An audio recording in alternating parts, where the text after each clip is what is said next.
Listen to part of a lecture in a history of journalism class.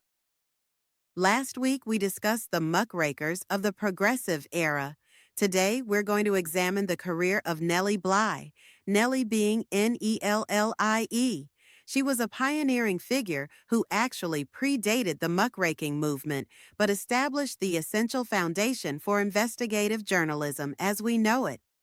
While Bly is perhaps best known for her epic-making exposé of mental asylums and her record-breaking trip around the world, her significance extends far beyond these achievements. First, let's look at Nellie Bly's background. Well, Nellie Bly wasn't even her real name. She was born Elizabeth Jane Cochrane in 1864, and she grew up in an era when women were largely excluded from serious journalism.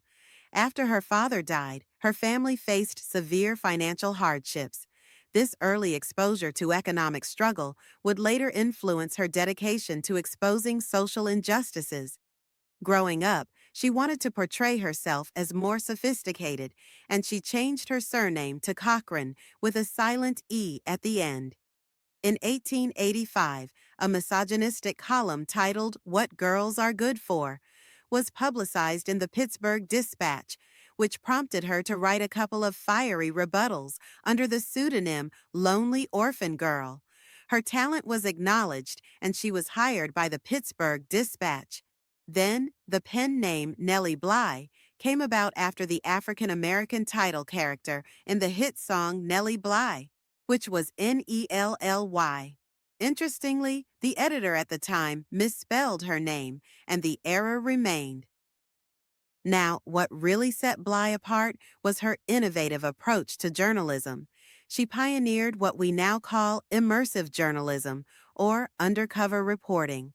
And I want you to pay special attention to this because it revolutionized how journalists could gather information.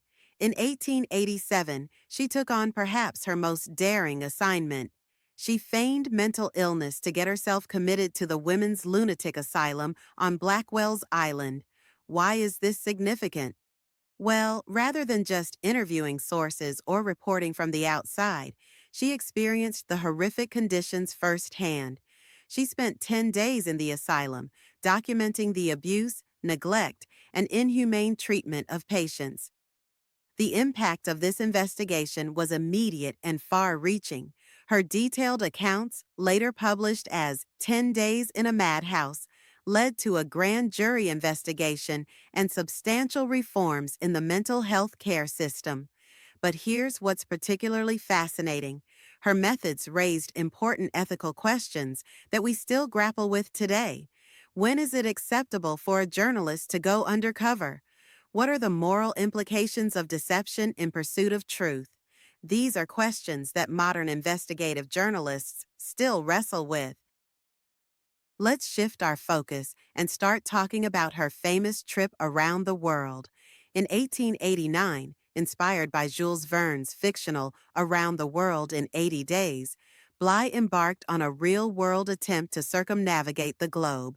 And get this, she did it in just 72 days, setting a world record. But what's often overlooked is how this journey transformed travel journalism.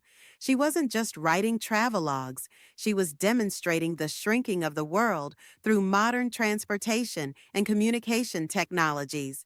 From the 21st century's standards, this may seem like a small step, but this sure was a giant leap at the time. Now, let's consider how Bly's work influenced modern journalism. Her approach to storytelling, combining detailed observation with a compelling narrative style, set a template that we see reflected in contemporary long-form journalism. Think about recent exposés of Amazon warehouses or investigations into nursing home conditions during the COVID-19 pandemic. These investigations follow directly in Bly's footsteps, using first-hand experience to expose systemic problems. Why is this important now? Well, in an era of declining trust in media and cries of fake news, Bly's commitment to witnessing and documenting truth firsthand has never been more convincing. Her work reminds us that sometimes The only way to truly understand and expose injustice is to experience it yourself. This brings us to a crucial question. How can journalists maintain this tradition of deep, immersive reporting in this day and age? When news is spread by social media more rapidly than by traditional outlets like newspapers and TV networks, Bly's approach deserves to be remembered. Finally, let's consider Bly's lasting legacy. Her influence extends beyond just her journalistic innovations. She showed that a reporter could be both an objective observer and a passionate advocate for change. Moreover, she proved that women could excel in what was then considered a man's profession. Contemporary female journalists, from Ida B. Wells to Christiane Amanpour, continue to build on her legacy of fearless investigative reporting.